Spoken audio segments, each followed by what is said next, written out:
We're One Ton Project, and welcome to our Tiny Desk concert.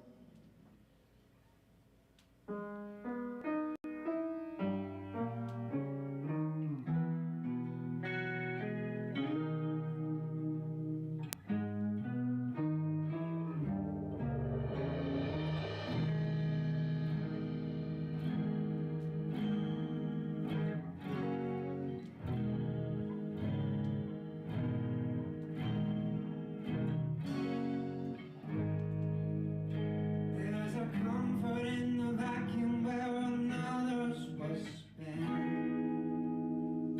As to stride and fill the steps along the way and wind up at the end.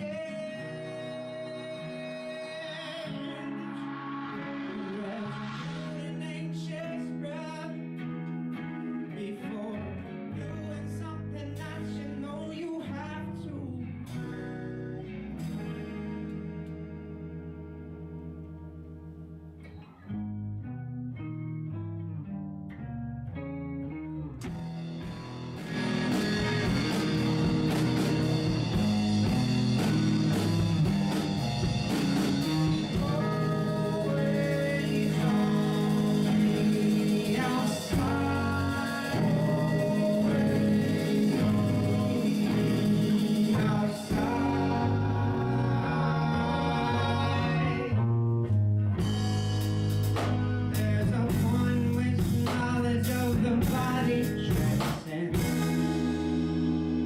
Ears are ringing as your life is singing past you in the wind, and now you're leaning in. You ain't sure whose life it was, and now you're watching on to see just how the story ends.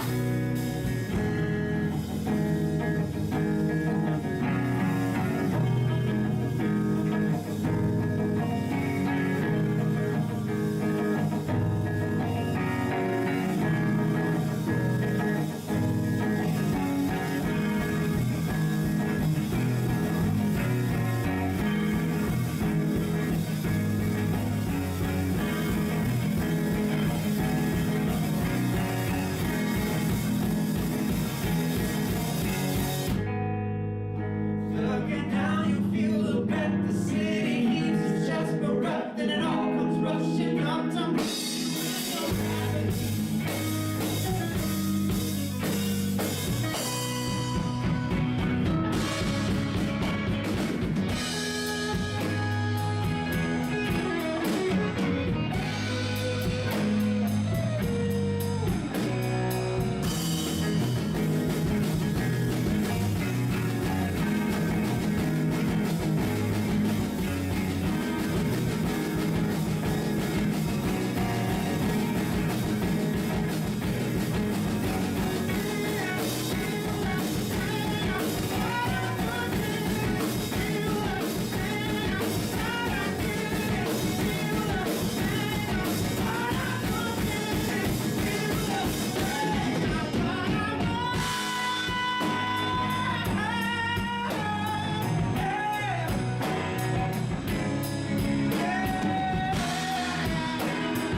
Hello, and welcome everybody to the first episode of the show. That was the. Sorry, my. What's going on with that? Oh, I'm getting some.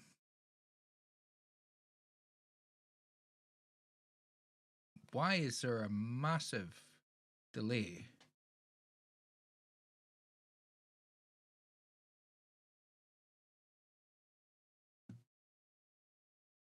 Can you all hear me?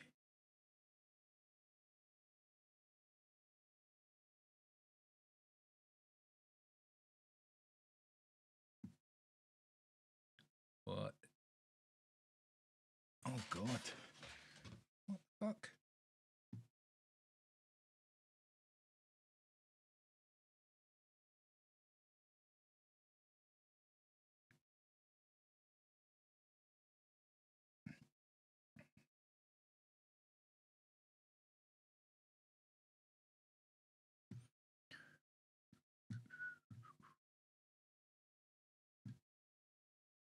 few minutes, having some issues. How is the sound for you guys? Are you getting a delay? Do you know what it is? I've just realised. I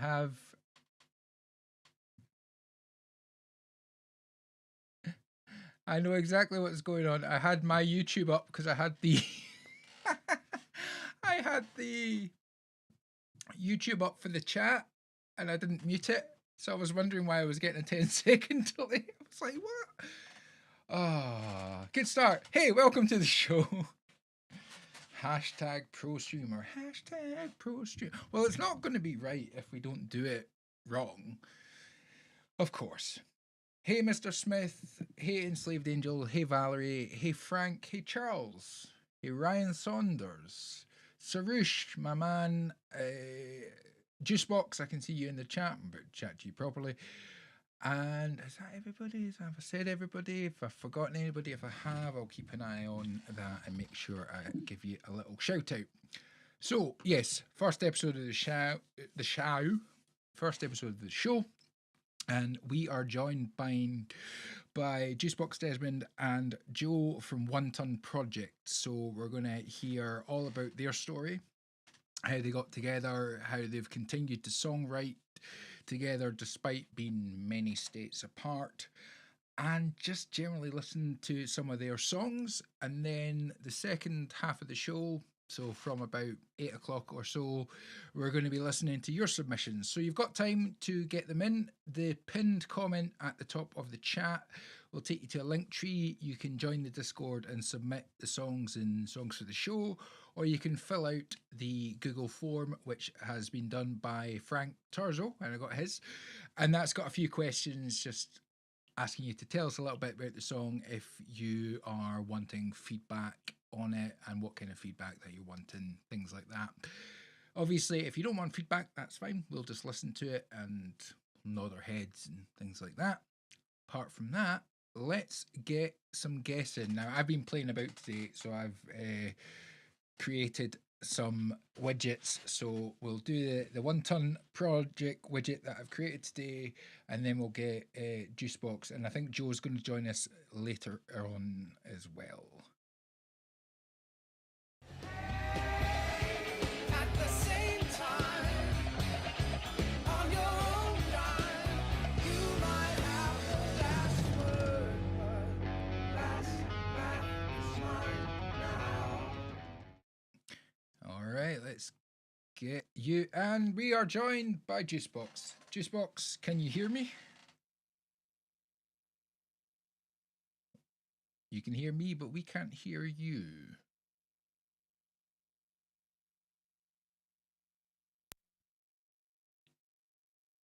Nope, still not. Still can't hear you. Hey, there we go. And how about now? Yes, we can hear you now. Oh, and Joe is joining us as well. The tubes take a moment to load up. So give me 2 seconds. I am just going to get Joe in here as well. I'm just going to do a little bit of adjust put JuiceBox in the middle. Joe, bear with us 1 second. Hey, there's Joe.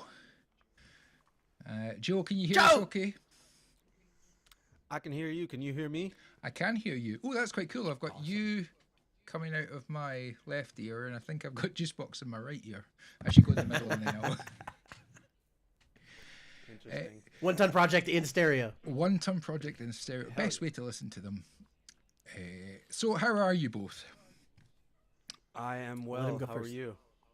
I'm good. I'm good. I want to say thank you for your kind words and your feedback on my demo on the Audio Brothers podcast. That was so wonderfully hosted by JuiceBox and yourself and D Kenny. So I appreciate them.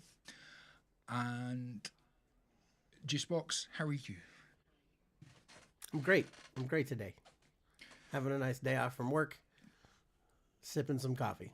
That's good. I've got You beer. doing all right, Andrew? Yeah, I've got a glass of beer and Nah. It's that time of day for you. go. It's coffee time for me. yeah, it's 7:10 in the evening, so I'm not morning drinking yet. Beer time. So we heard that radio project that you did. Can you tell us a little bit about how that all kind of came about? Sorry, which project is that? The one that we just introduced you to. So it was the Oh, the Born on a Train. yes. Oh yeah. So we that was for the NPR Tiny Desk contest.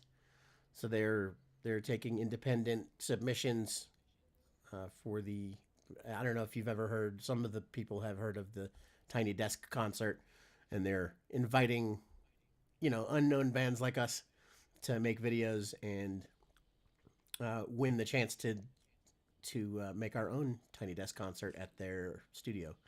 So the requirement was to make a video that looked like you were at a tiny desk.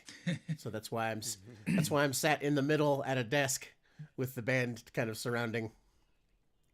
No, it looked awesome, and again, sounded awesome. How did you guys? Thanks, dude. How did y'all meet? Like, I know that y'all used to live quite close to each other just from conversations we've had, but you're now, I think, separated a little bit. But how did it all come together? We the band kind of started with a proto version of the band in high school with me and D. Kenny, and from there over the next few years out of high school, it morphed, and then different lineups and things, and at a certain point we met Travis at an open mic at a coffee shop that I was frequenting, and just a smooth voice, so we knew we had to have him. Right around 2007, we kind of evened out the lineup with the one that is still in place today. So I don't know. It's tough because everybody kind of met different ways, and Travis and Joe knew each other before we knew Joe through different relationships, and he could speak on that. But yeah, it all just kind of came together. Friends of friends in the community. Hate to generalize it, but that's how I think most bands kind of end up getting formed. You end up bumping into people or finding out.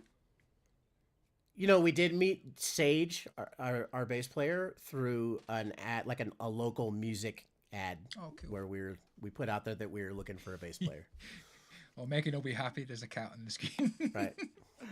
This is Stanley, you guys. Hey Stanley, I've got my Arlo cam if my dog turns up that we can put on and that. But she was very cute. What's up, Stanley? Stanley. Monster will probably jump up and make a visit at some point today too. Yeah, I somehow ended up with 3 of them. I have Jessica, Stanley, and Kakarl. Kakarl. That's how it happens. Kakarl. The rise That's of how it happens. Kakarl. We lost one of our cats. Sorry, I was just gonna start telling a cat story, but I don't want to. Cat story, go. Oh, we thought we lost one of our cats. One of our cats disappeared for like 3 weeks, and we were like, "Oh man, something must have happened to him because we can't find him." So we go in and got a kitten, and that's Monster. Oh, cool. And then 2 weeks after we got Monster, our cat showed up that we lost. When you said even better. When you said we just ended up with 3 cats, that's how we ended up with 4. We just kind of ended up. Oh man. Cool. So yeah, back to OTP. I'm gonna say that we met because of the East Side. Me and Brandon actually went to the same high school. Myself, JuiceBox, and D. Kenny went to the same high school. D. Kenny was there. He was a senior when I was a freshman, and I remember him. I don't think he remembers me at that time. But there was that connection that we realized later, and Stanley's in the way still. Sorry, this is all great for shorts. This is awesome. So, I met Travis in high school. I was actually, I was dating Brittany, whose uncle worked with Travis, and I met him at, it was like a New Year's Eve party. And I saw this dude in the corner with a guitar, and I was immediately like, oh, yes, let's go jam. And a couple years later, found out he had been in a band, and said band had broken up. And so we started trying to start our own project. And I don't know, I'm not sure of the details. I don't know what happened, but um, everybody started to D, get back together. There was D Kenny had left. He had moved out of state. And He about did. that was about '07. Yeah. And Yes. so yeah. So our band was One Ton Project was like jamming in Travis's garage, and the other little side project that you were working on with Travis and Daniel were jamming in Travis's garage. And at some point And- we were like, why don't we just get everyone in the same room? Yeah, we were actually jamming at D. Kenny's house as well because he lived next to Travis. Oh, well, I was gonna say they were right next door to each other. Yeah. They were for a minute. And yeah, that's how it all happened. And here we are. That's cool. And what was the sort of first initial song? Did somebody already have something that they wanted to work on as a band, or did you all just kind of collaborate together and just sort of jam out some stuff and then work from that way? At first, we did some covers. We did a Police cover. There was a Stevie Wonder cover. There was some neat stuff we were doing just to kind of get started and get used to each other. And I think the first thing that was brought up by myself actually was Brother. I think that's the first thing that we worked on together. And then Brandon took me under his wing and taught me death jazz and stone progressive. JuiceBox. JuiceBox. And it was all a deep learning experience from there because I wasn't I always loved progressive music and all that stuff, but I never played it. I was always kind of like a classic rock kind of punk player, and being in the room with these guys was a bit intimidating, and it was a learning curve for sure. But no regrets, man. I love my experience with these guys, and it changed fundamentally who I am as a musician. Yeah. Dude, well, he was already a badass. He's being modest because when he stepped in the room, it like the whole thing changed. It was like a different vibe. But we had up to that point, so that was '07 when we kind of merged the two jamming bands. That's right before that D. Kenny had moved away, but we had like 4 or 5 songs that we were playing as One Ton Project up to that point. So, we started working on Brother. That was the first one we worked on with this lineup that remains today. But we still play some of those old songs. Like probably the first One Ton Project song officially was Blacklight. Well, I was just going to say, incidentally, and it's not like I planned this or anything because I didn't, that you mentioned Brother. I have found Brother on SoundCloud, so it would be cool to have a listen to it. I don't know if you're happy with that, if you're, so people can hear. You can play kind of anything what that's up. So people can hear sort of what the first sort of collaboration was, and we can always enjoy your music because it's very, very good. So you might want to mute your mics or listen to this through YouTube, Joe, because the Ecamm Live audio is pretty shit. So Okay. we'll get this up. Bear with me 1 second. Just get it ready. And here we go.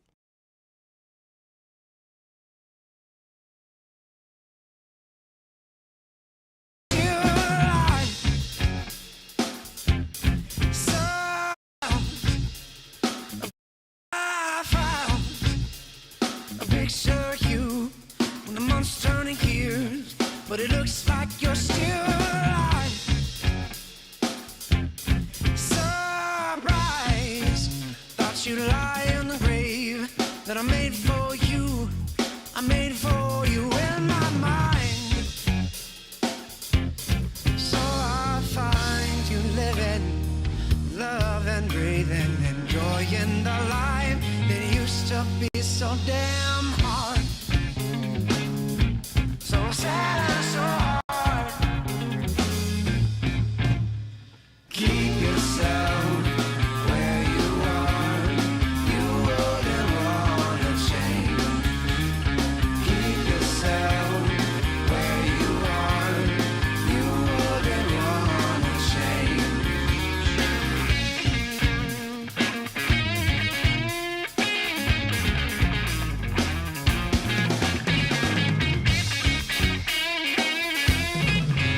You turned a brothers of love into a father's fight. Backhanded but thirsty fight.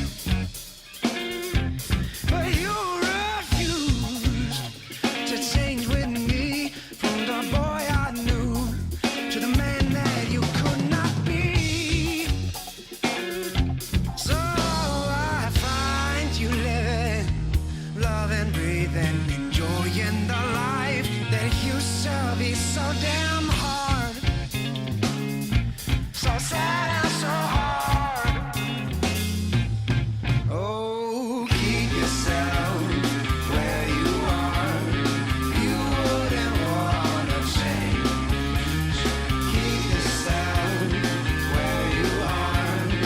You wouldn't wanna change. Keep yourself where you are. You wouldn't wanna change. Keep yourself where you are. You wouldn't wanna change.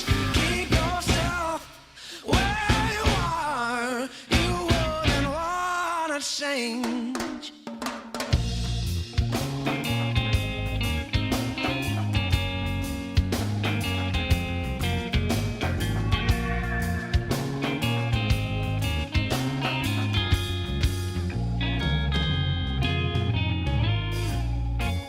All your bones are warm as the flames die down, and your eyes go up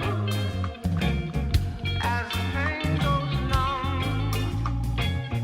And the lies you told, if you ever felt anything at all, and I hope your bones are warm as the flames die down, and your eyes go up as the pain goes numb. And the lies you told, if you ever felt anything at all.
Excellent. Can you all hear me?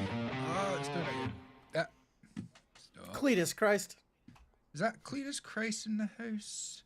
No, where's my No, little no, that sound you effect? Oh. you just auto played his cover of Jethro Tull. Oh. Trust me, I know it, but I know it immediately. Well, for that wonderful performance of a song, yeah.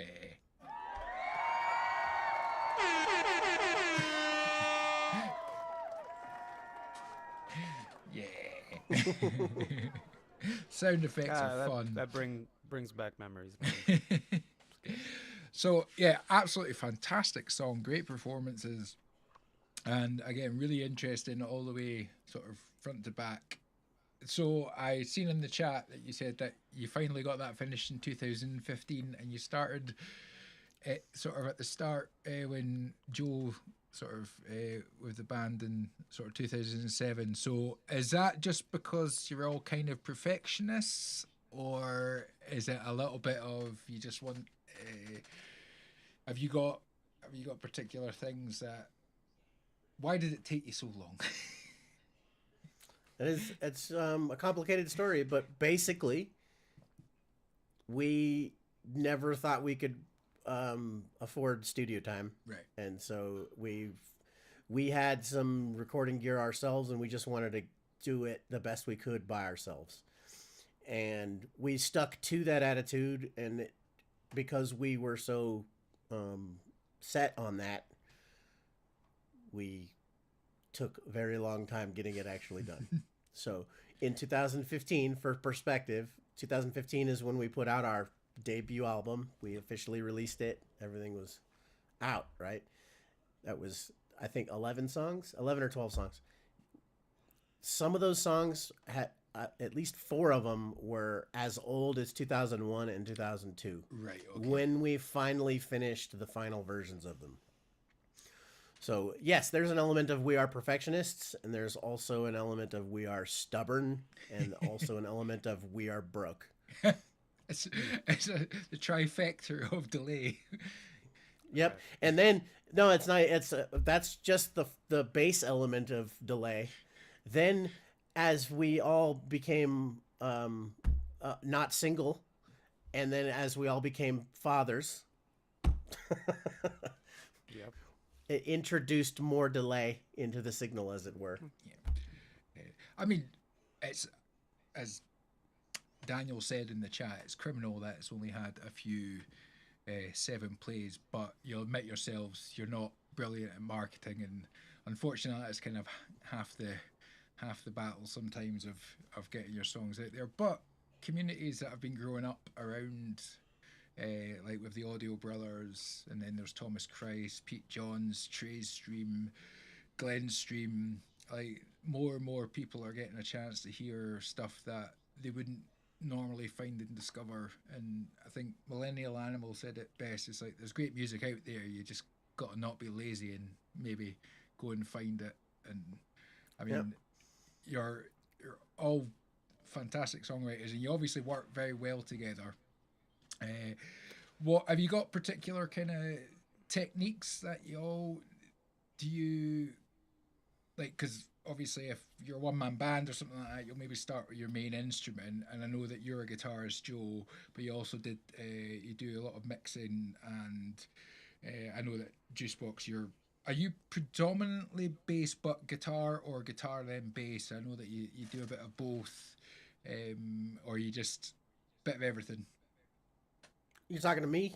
Kind of talking to both of you. I'll say to Joe first. Oh. Joe, what are your sort of things that you sort of start out with when you're... So, I think that I evolved a little bit as a musician over time. I think back when we were working on and recording Gizzards, I stuck to my guitar. I think I did a little percussion on that album, but back in those days, I was a guitar player, and I stuck to that, and I was, like Brandon said, stubbornly a guitar player. Our technique for writing has always been someone brings a riff, and everybody just gang bangs it. You know, it's a feel. Ah, You know, yeah, It's it, a riff gangbang as opposed to a riff salad. Or Yeah, tossing a riff- riff salad, maybe. riff bukkake. yeah. That's gross. Um, um, that's how it happens. Someone brings a riff, and everybody jumps in on it, and it's a feel thing. It's yeah, our band um, is uh, it's a it's a brotherhood. It's a family. You know, our kids know each other. We're close.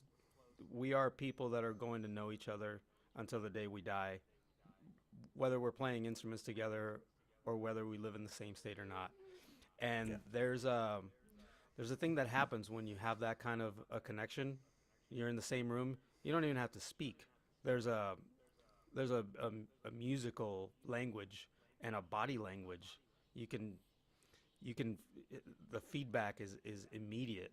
And when someone brings a riff and everybody starts just noodling, there is like this communication in the air between everyone, and it kind of guides everybody towards their own parts. And that's how One Ton Projects makes songs. I never bring a part for someone else. I noodle my own part, and then someone writes their part that kind of keys into my part. um, and everyone else does the same thing. And we have this unspoken thing where we don't step on each other's parts. We fit to each other's parts. We don't try to overplay or outshine or anything like that. We always do what's best for the song and for the feel of it, and for the fun of it, for just being in a room together and having fun, and making something that's satisfying to do together.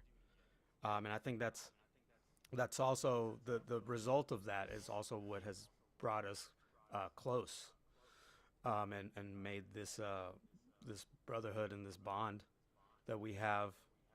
Um, as far as what I have done in terms of playing, like I said, I stuck to my guitar for that record, and I wasn't doing any mixing back then. As a matter of fact, I didn't know anything about any production back then. Um, as time passed, I was starting to write parts on piano a little bit. I'm not a piano player at all, but I can sit there and noodle around until I find something that um, when I have inspiration. I think that I'm not I'm not a great player, but when I'm inspired, I feel like I can pick up any instrument and write something. Inspiration takes me places, and when I'm not inspired, I can't work anything out. But I started writing some things on piano and stuff like that, and then after our little hiatus, after we released the record, um, when we started thinking about doing a softer EP, I thought, man, I can do that. I think I can produce this. And I just spent every second, every spare second of my day reading about production, mixing, um, what exactly uh, are the functions, are the fundamental functions of every effect in a circuit. And we started. I don't know if I don't know if I could pat myself on the back here, but I kind of like pushed the band along to like, hey, let's make this EP. Let's record these songs. We can do this. Let's go for it. And I kind of took it on my own to mix these things, and a lot of it happened right here in this loft. As a matter of fact, almost all Gizzards and Hearts was recorded downstairs in my front room. And yeah, that's how it's happened. That's how it's happened for me. and that is my experience of the band. I'll pat you on the back. You did a good job. You did a good job. Thank you, Brandon. I have a long way to go. Well, I'll tell you long way what, to go. that's measurable if you listen to our Untied EP, which is like it's a lot of softer material and acoustic, emotional songs, which was like a complete 180 from our Gizzards and Hearts album, which was like just rocking. But Joe mixed all of that EP, and then listened to Last Laugh, which is like the newest thing that we've put up. It's not released yet, but it's up.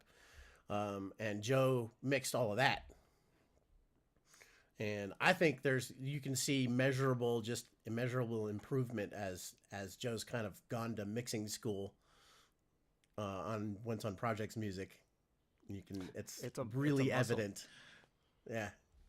You didn't give yourself like anything that easy to mix, because you've got, I mean, the songs that you write, the band write, are extremely complex layers, and obviously you've got them worked out before, so I guess from that side of things you know where everything's got its place. But to mix songs as complex as you've got, as a learning curve would be whee flying right up.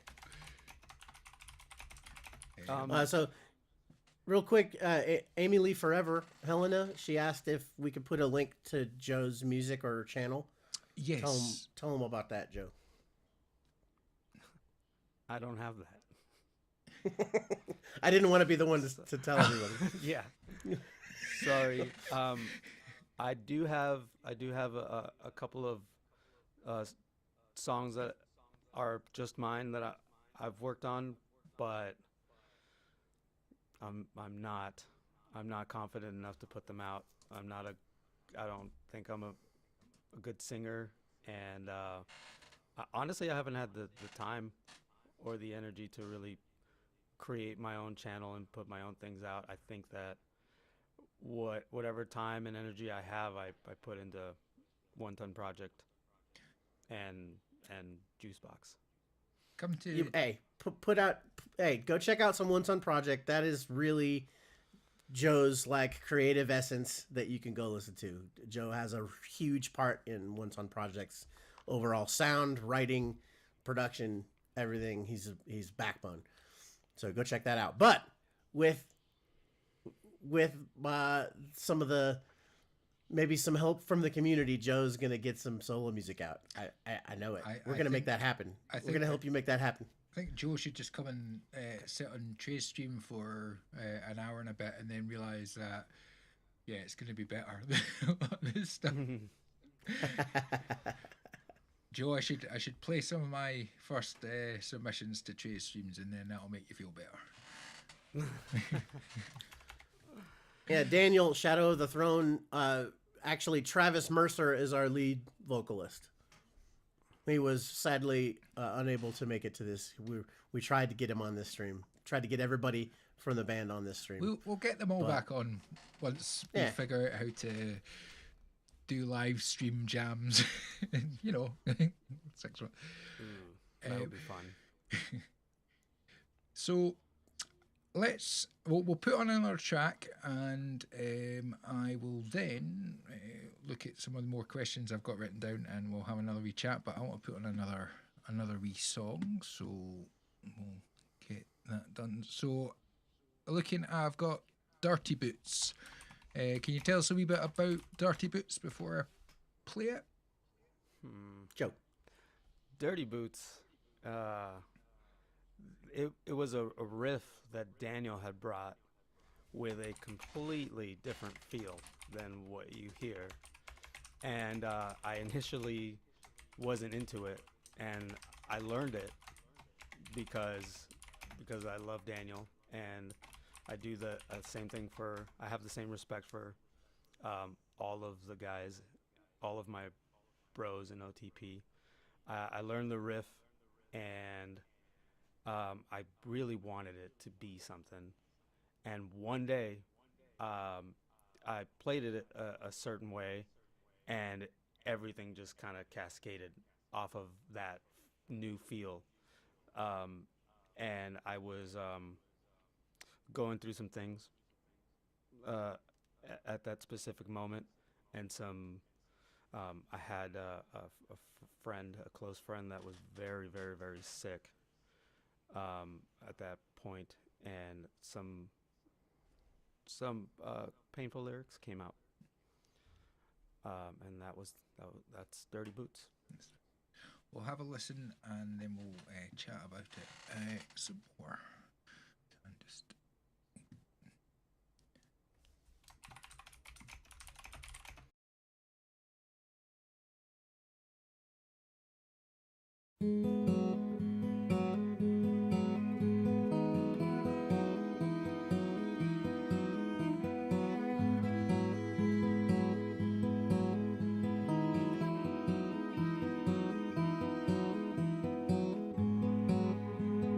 And you moved, you left, but you turned right. It's been reeling around my head.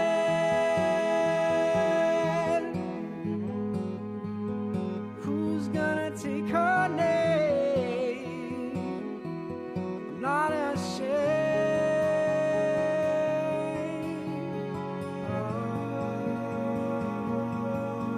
of you.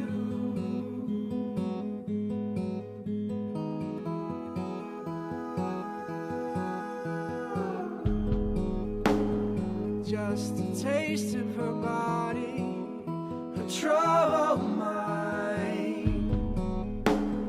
Think she'd never return to me again.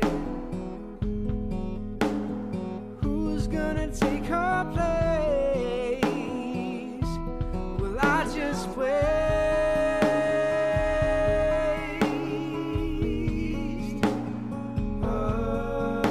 away? Call me morbid,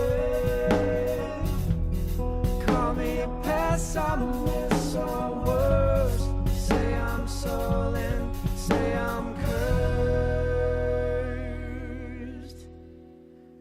Lord, I know they come for me, for my soul. I know they're trying, but I hold on so desperately. Desperation's no place for hiding. And I don't wanna go to sleep, though I made this bed I lie in. And I say it doesn't bother me. Truth is, I'm afraid of dying.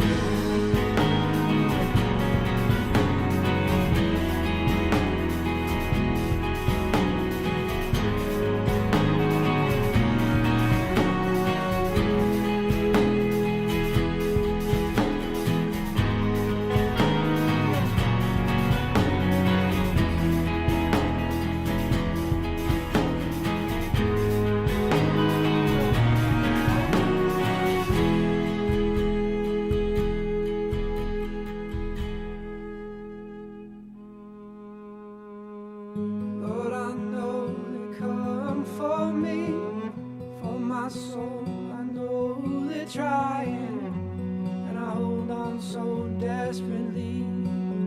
Desperation's no place for hiding, but I don't wanna go to sleep.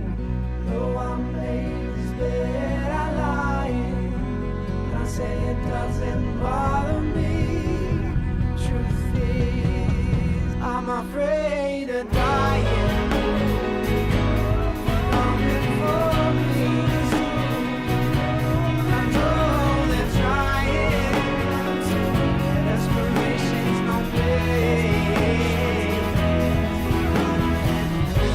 I don't wanna go to sleep. Though I made this bed I lie in.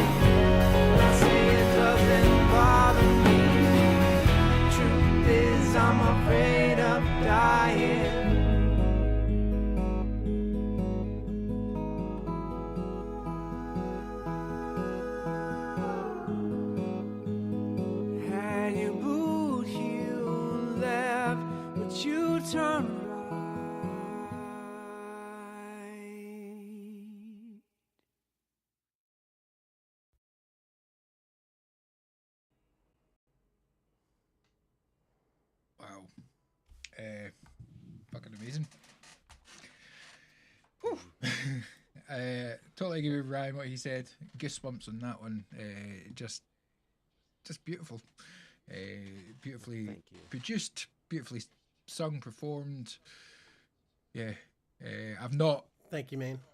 actually listened to that one, and I'm sad, but also kind of glad that this is the first time getting to hear it, because it's not often you get to listen to a song and then speak to the people that wrote it right after listening to it. So, wow. I was gonna say what the sort of difficulties that you've had as a band coming together and writing, whether it's technical or like, because you've already mentioned that you try not to step on each other and you're trying to let your performances breathe. And Joe, you said about that song when you first heard the original riff, it just wasn't gelling with you, but then eventually something, the way that you were kind of playing it and practicing it, you found a way that it really spoke to you, and then wrote absolutely gorgeous lyrics to it, and then developed it into Thank you. absolutely beautiful song. So even if you can let us know a little bit about that process, as long as it's not too difficult to talk about, because you did say it was sort of around about a time with a friend not being well. So Right. So I brought the riff back to the band, and just like I was saying before, everybody just kind of jumped on board and wrote their parts to it. Um, uh, Daniel definitely worked on the lyrics with me. I think I had brought all of the verses, and I had the story, and then Daniel supplied some more hurt to that one. If I may, that's Daniel. That's Daniel Fuller, our drummer, and also an amazing multi-instrumentalist and songwriter in his own right. Amazing songwriter. You should hear some of his stuff. Matter of fact, Hunger is Daniel. Right. Yeah, Hunger is a Daniel song. we'll It get that one certainly next. is. Daniel has this this old soul when it comes to writing. His stuff just sounds like something you were born with. You know, like Yeah. you hear that song, Classic. it's almost like that song's been here forever. That's the kind of songwriting Daniel possesses. So yeah, I brought the riff back, and I said, hey, I kind of like this feel, and I brought the melodies and the lyrics, and the same way it always happens, everybody jumped right in, and that one was finished pretty quickly. I remember. The thing that took the longest about that one was getting that cello done. Recording it. So is Recording it. Is that live cello? We did the drums multiple times as well, but yeah, we the cello did, was an we did. epic recording session. We did. On the original demo, we recorded the drums. We wanted the song to have a country or like a Nashville type of sound vibe, but also with more almost hip hop sounding drums. And the original drums were done not as a kit. We actually recorded a kick drum played by hand with a mallet, and a snare played separately, and the hi all separately, and we mixed it all together. That demo wasn't. It lacked some kind of heart, and we ended up recording the drums again.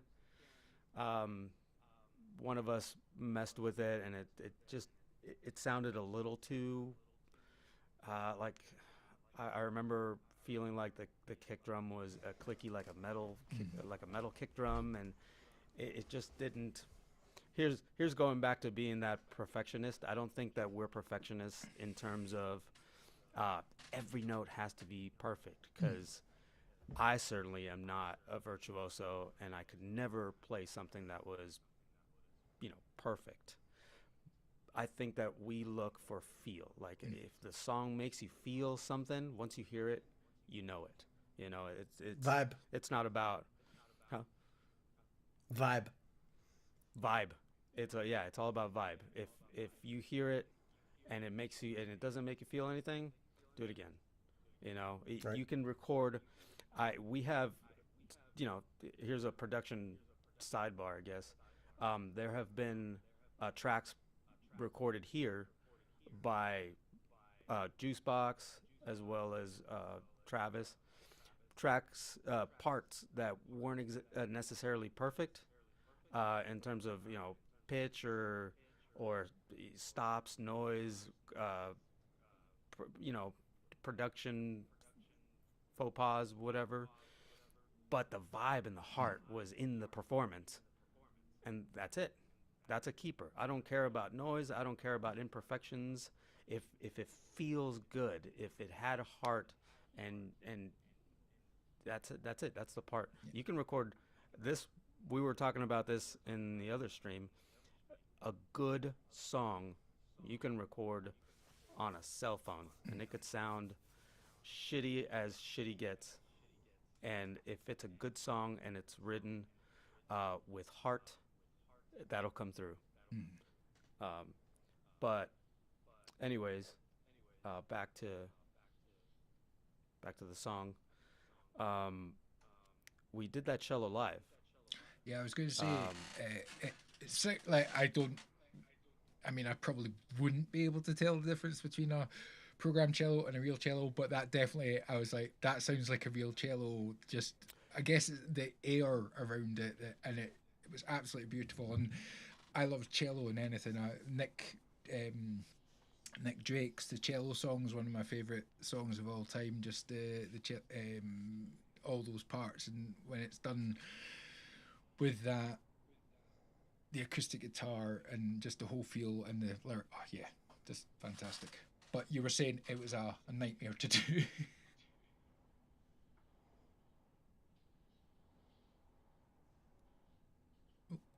Well, I mean, it was like a 6-hour recording session for the cello, I think.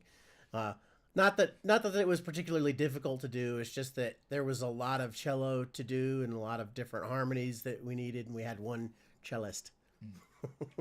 Right. So Right. she sat down, and she's amazing. I can't remember her name right off the top of my head, but she was awesome. She is a total pro and really did fantastic on that. One of the rare guest musicians we've brought in, and she really nailed it. Yeah, we pushed her. She showed up not knowing anything, and we basically laid out, or Daniel Fuller actually laid out all of the parts, and she had to learn them on the spot. And not only that, but perform clean enough and be recorded. So she got put on the spot and killed it. Total pro. Chelsea. Ah, yes. Chelsea. Big up to Chelsea. She was awesome. But Shout out to Chelsea. the original cellos were done on a keyboard. Right. Band. And what's the program called on Mac? GarageBand. They were GarageBand GarageBand. cellos. Yeah. Yeah, and when we heard them back, that's when we had talked about possibly keeping it that way, or releasing that original demo, because it did have a cool feel. Like I was talking about, we wanted it to have like a Nashville meets hip hop drums, hip hop beats kind of thing, and it did have that. It was just missing a little bit of that, the goosebump effect. So somebody brought up, and I think if it was going to have that, it needed real cello, and it needed to be up front, because the keyboard cello sounded good when they were like kind of just filling the space, And once we recorded that live cello, man, it just made it pop. And popped we off. decided to do, really popped off. And then we decided to do a full drum kit, like, like a classic song. And Daniel had to learn how to play that kind of like hip hop swing beat that he does on there on the kit, because we had previously played it all separate. And again, he killed it, I think. It's got pocket, feel, all the things. Did you blend any of the original separate drums in with the kit drum? We did not. What I did was I sampled 2 different snares and stacked them. And that's why I wanted that snare to kind of sound like a shotgun blasting off there. And so in order to do that, because again, I'm stubborn and I refuse to use multiple mics on a snare, which is, it's a shame because I probably should if I want a snare to sound actually big. What I had to do was sample a snare and stack it on top and blend them together, EQ them so they would work well together, and give that pow sound. Absolutely fantastic Crack. song. Crack. We'll put another one on. What was the one that you said that Daniel was sort of predominantly? It was Hunger. Was it Hunger? I think I've got that. Yeah. Yes, here we go. So we'll listen to that. So again, just before we put it, if you let us know a little bit of background about the song, obviously, did Daniel come with like a riff, or did he have a lyric, or how did it sort of come about? Daniel came with the progression and all the lyrics. And the, Right. and the He main- basically and the wrote the lead basic melody. song. Yeah. And then Yeah, we he, just he added wrote all the our basic parts. song. We did. And then what I remember really about that song is the 4-month woodshed that the band did. This was probably the last big project that we worked on together in the same room, all 5 of us. Is we woodshedded the vocals and the rehearsal of the song Hunger for like 4 months in 2019. And to get all our vocal parts right, because all the harmonies and stuff, it was one of the first times you hear all of us. Previously Travis would have sang all of the harmonies, right, a few years before, but at that point we were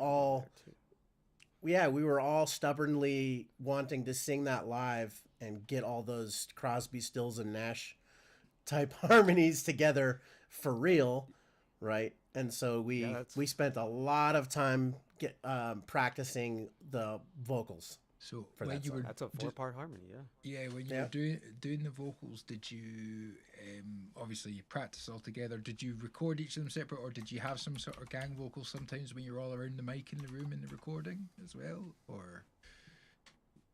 No, We we would practice recorded it. them separately. Yeah. Yeah, we would Sorry, practice go them ahead, Joe. together. Yeah, we worked them out together to make sure that all the parts fit, and then we tracked them. We tracked them separately. I think I waited until I was alone here to do mine. I did mine by myself too. Yeah. Yep. Yeah, this is a cool one because it's such a departure from what we were used to at that time. I think that when you have so many sounds and layers, it might be a more complicated mix. But when you have so much air and so many, like, especially the a cappella vocals, it becomes infinitely more difficult. I don't think I'm not quite sure how to word it, how to phrase it, but the simpler something is, the harder it is to make it sound intimate and big at the same time. So this one was a challenge to get right. But again, you do anything with you do anything artfully and heartfully like Daniel Fuller, and it comes through. Perfect. I'm looking forward to this one. Hey, let me just get us on to. Sweetheart of gold, I know she knows. Lord knows I know. We just scrape by. No need to fuel the fire with selfish games. And we can't deny the suffering. But we haven't found another way to make it through another day. We just scrape by. Hard as we try, we can't survive among the flames. But we can still admire the warmth they bring. And we haven't found a better way to satisfy the hunger pains. We just scrape by.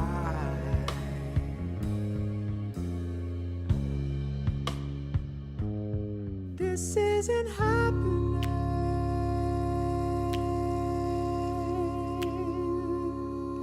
This ain't the life we thought we'd have when we were dreaming it.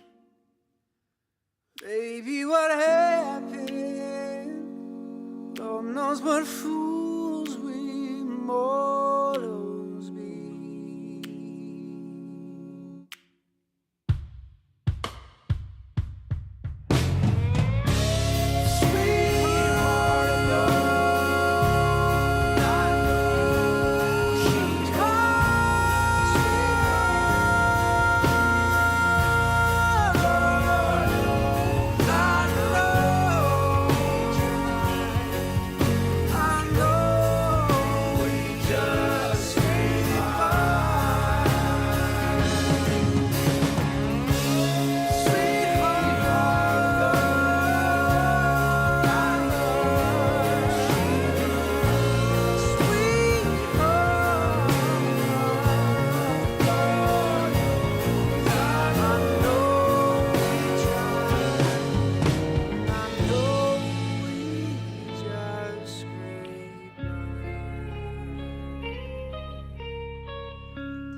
That one makes me Awesome. smile, man. That's I mean, you guys can all sing. You can all sing beautifully, but that boy Travis has got some fucking voice in him. Like, He does the thing. Definitely. We were trying to figure out what we should do for a bridge, and I was like, I want more Travis in this song. And we should just go down to Travis doing the Travis thing. I called it a vocal solo. yeah, that was immense.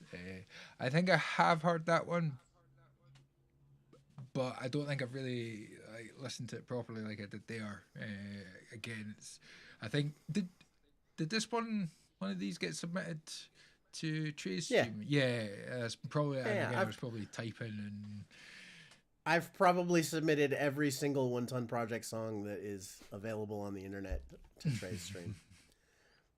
That's probably like $400 worth of Trey submissions right Yeah, there. I needed to cut I back appreciate you showing it. I appreciate you showing it to the people, and thanks people for Show it to checking the it No, out. this will be there'll be. I'm saying to everybody, if you have socials, if you've got your own social media accounts, get sharing these songs. People need to hear them. I know it's difficult. I know not everybody has social media.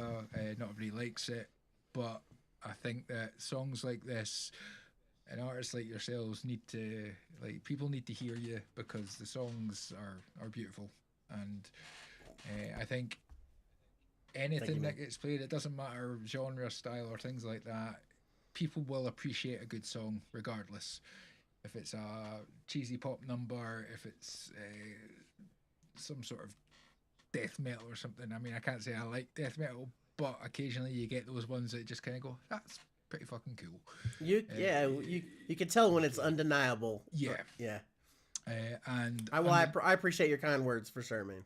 no, Yes, thank you so much. And it has all to do with the fact that at some point we all kind of started writing things that were real to us. One perfect example was having mine. oh, that's Having getting mine good. hits. Having mine hits right here. It's it's so real. It's such a real experience. Yeah. When you hear it, you're like, "Yep, I know what that feels like." Nah, it's crazy because I rarely write from that perspective. Like I kind of like to write fantasy things that I'm not experiencing, and that one was that'll be probably a super rare JuiceBox from the heart song, from life experience song. There's definitely Correct. reality in that one. Yeah. Correct. I think out of all of us, Daniel Fuller and myself have always brought content that's based on real life and heart. And JuiceBox has always been kind of like the lyrical wordsmith and amazing storyteller. If you haven't heard Stone Progressiva,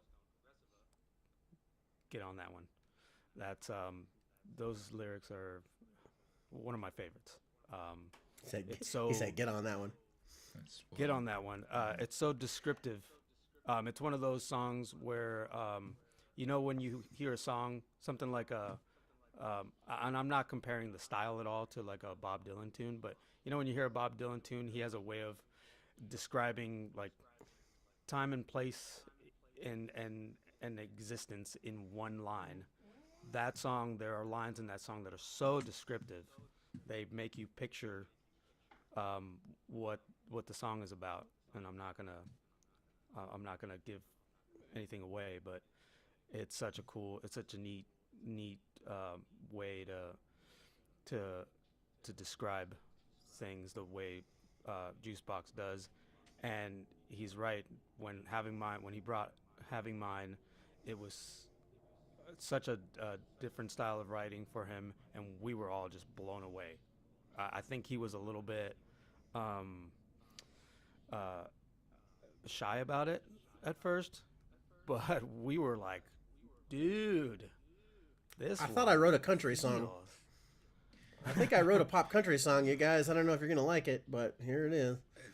Yeah, and it's I think that was at a point when we were all kind of changing, and I think we were all afraid to bring anything other than like prog rock, for Right. fear of like, oh, dude, what you're doing? What? Pop And- country. and You've been he watching brought- too much Nashville. Yeah, and then If I can he say- brought that. If you don't mind, Andrew, it kind of looked like you were gonna try to queue up Stone Progressiva. I am. I've got it ready to go. Don't do it. Don't do it. Here's what I think, and I love it, Joe. Thank you for like piling that praise upon me. But I think somebody who didn't get enough, like hasn't got enough praise and talk about, is our bass player Adam Sage, who also writes songs in his own right, and I think it would be kind of cool at this point if you, I mean, it's your show, and No, it's you your show. you But we've heard enough about JuiceBox. let's do some. Let's play an Adam Sage song. Okay, And, which like, one's- you can play the Vineyard. The Vineyard. Yeah. Now that's a What song wonderful that, song. and we call him by his last name. He's Sage to us. I think we're probably the only people in the world who call him by his last name. But Sage Yes. fucking rocks ass. He's a very creative individual. He brings so much character to the low end part of our music, and his own writing is fucking super sweet. So it'd be cool to play the Vineyard if you Yeah, wouldn't, we'll play mind the that. we'll play the Vineyard, and then we will we'll end it on having mine, and then we'll get onto the song submissions from the audience because we've got a few of them. And at 9 o'clock, Suresh has got a premiere of his cover of Muse Hysteria, which I did some vocals on. And That's awesome. we did the video and stuff like that. I retracked the verse vocals, so they're slightly better than they were, but they're still not brilliant. But it sounds good. Like Suresh has done an amazing job. So he's gonna sure it's premiere the dope. video at 9 o'clock. So we're gonna finish this at 9, and we're gonna jump And then on over raid to Suresh. Suresh's channel and watch that. So I'm gonna put the link for Suresh's song in the chat. I'm gonna pin that while we are having a listening to the Vineyard, and then I'm putting on having mine because I absolutely love that song, and you know that, JuiceBox. So this is my show. God damn it, Thank I'm you, gonna mate. do it. And then we'll listen to some submissions from people. So let's Hell yeah, just- sounds good. Have in mind was my first mixing project. Oh, Yes.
Ain't nobody burning lights ourselves.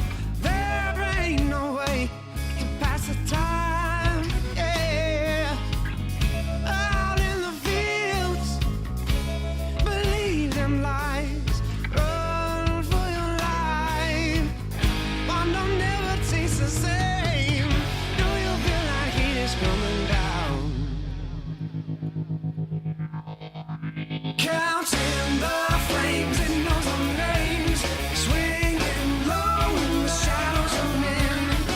Old and lonely, vintage and drain. Sold my soul, it didn't help anything.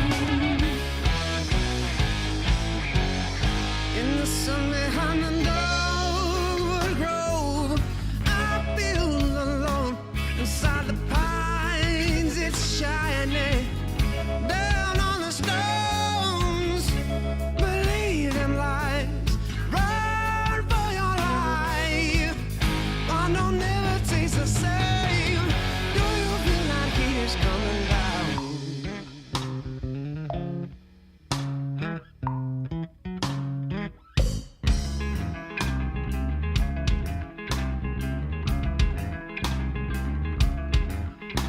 Oh, Halloween's turning when they get the lid off. A smolder in the cold and wet, dark, tinting ominously sweet notes of fire. The grapes are out and burned from the vine.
didn't make a difference. Counting the flames and knows no names. Swinging low in the shadows of men. Old and lonely, vintage to drain. So my soul, it didn't make a difference. Counting the flames. Swinging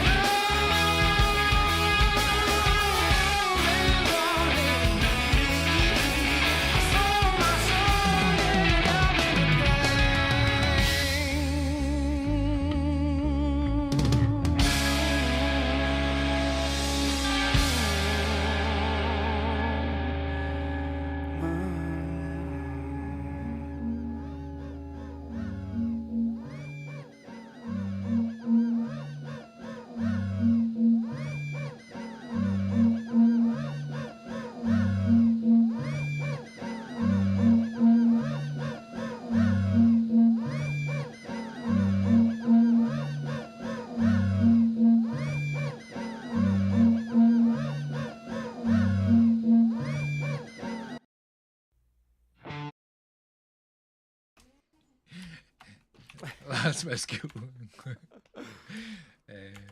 That was really. It's amazing, and obviously, it's I guess what happens when you have a collection of people that are all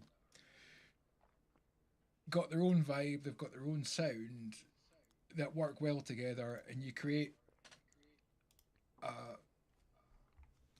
collaborative effort of songs that have so much difference to them, but at the same time just gel so well together. And I think it's great to hear. It's and I'm hoping that if people, well, I mean, I'll keep sharing and just it needs to be heard by more people. And Thank good music is out there, and as Millennial Animal said, people just need to go and fucking find it. And whether they stumble upon it from a submission, and I've put a link, I'll just say just now, I've put a link to all the channels in the description. Hopefully it'll be on this video. If not, I'll update it. But to all the channels that share music. So some of them obviously like trade stream and things like that you pay for, but there's other ones that do free submissions. You might have to wait a while or join in the chat. I discovered one through Millennial Animal the other night, a guy called Farm. And he's really cool. He gives a little bit of feedback. It's predominantly kind of hip hop stuff, but I submitted some of mine, and it was good to get the feedback. And again, it just gets you out to different audiences, and good music translate. Obviously, Bobby Everything. Thomas Christ has a show. I don't know if you guys have heard of Thomas Christ. A really nice guy. He Only from you. He takes submissions and he plays them. And a lot of people like Valerie, Mr. Smith, they all know Thomas and Frank Tarzo. It's like the community that sort of come over from Jade Star and Pete Johns. It's nice because Pete Johns was the first sort of community, and then sort of discovered Trey, and they're all starting to merge now, which I love. It's like the communities are starting to intermingle, and I think that everybody loves good music, and everybody's nice, and everybody wants to share good music. So, get your sharing out on your socials, people. I'll be doing lots of clips of the show, and links and what I can do with YouTube. But another excellent song.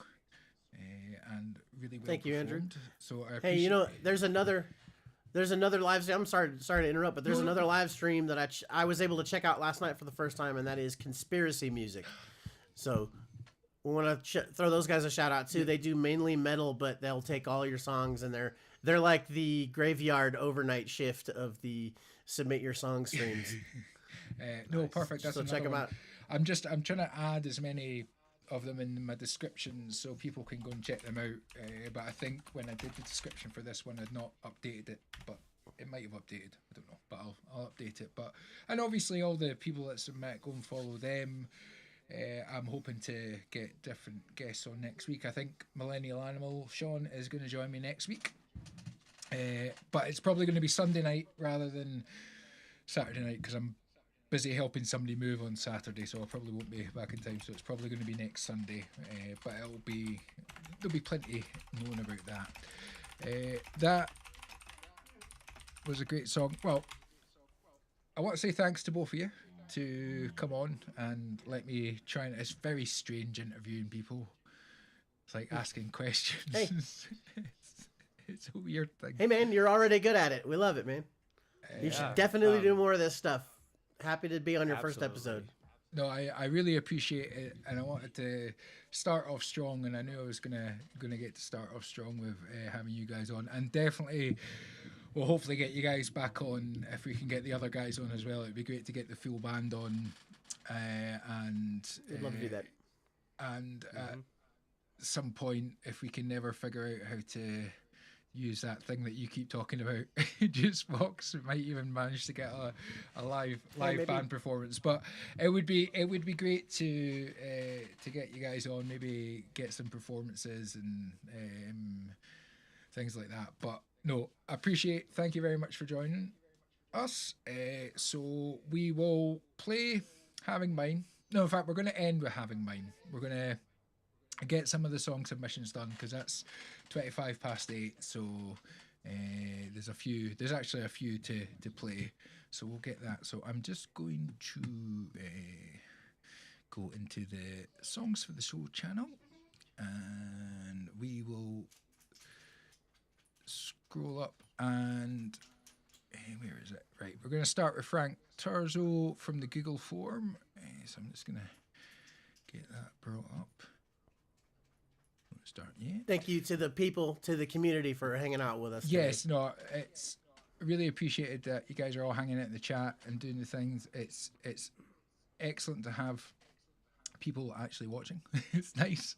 It's nice to see the people in the chat and not have to really do any more than because we've not got any arseholes. So that's always good. So bonus. I'm gonna change.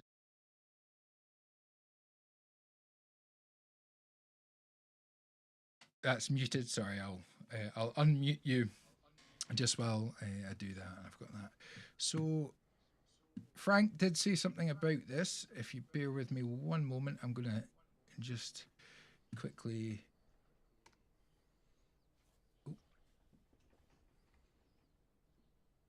Going to quickly just get the form up and see what, so I can see what he said about it. And he is looking for. I know he is looking for some feedback. Frank, if you're in the chat, can you just give us a little bit of insight about the song, but also maybe sort of let us know what kind of feedback you're looking for? If it was just a case of whether we liked it or if there was anything in particular. So what he said about the song is, the misconception surrounding homelessness reflects how we as a society, starting with the politicians, lawmakers, police and the overall healthcare system, interact with people experiencing homelessness. And it's called Hums the Mockingbird. Interesting. Yes. So Indeed. play.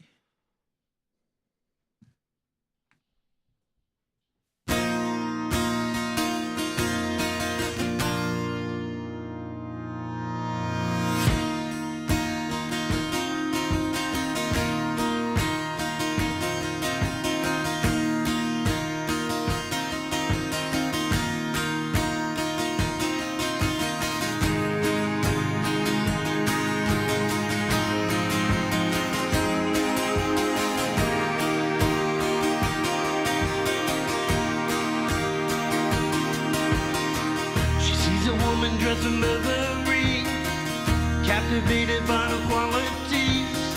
She walks into a plush boutique, just like a mockingbird. She hums.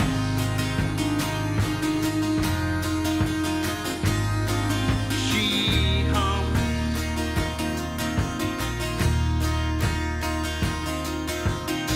She hears a song on the radio, sees all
I'll unmute us. That was excellent. I really liked that. I actually had a sneaky listen to it prior to the stream, so I knew it. But beautifully, beautiful progression, really well developed, beautifully recorded, and again, an important message. So that's my thoughts. You screened the submissions. I believe screened this. them yet. I can't believe this, bro. That was a really cool track. Actually, the production's all like huge, crystal clear. Can hear all the vocals really nice. Splendid vocals, and the performances are great. Love the strings. I mean, other than the message of the song, that's aside. Like that's a whole other thing in and of itself. But gosh, what a great song! Fantastic, man. To repeat myself here, anything you do with heart comes through, and that came through. Production wise, everything was in the right place. Everything was where it was supposed to be in the soundscape. Man, I don't have much to say about this one. I really enjoyed it. Oh, it was excellent. So next up we've got Enslaved Angel. Now you did send in 2 tracks, but we'll probably just have time for 1. So Enslaved Angel, if you quickly let me know in the chat which one would be, which one you prefer to play. So this is from his album, which he's just recorded and released. I know he had the premiere of the album the other night. So if you, and I know this one's going to be a little bit heavier. Enslaved Angel, a lot of people have heard your stuff, so it's going to be a slight change of track, as it were. But Bit of a vibe change here. a little bit of a vibe change, yeah. Or will I just go for what I? Let's go with The Consequence of Our Ignorance. It's a good title. Yep. Yeah, that's what he said. Consequence. There we go. Oh, good timing. Okay. Right. So I'm going to mute us, and then I'll get the play in.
And see what falls.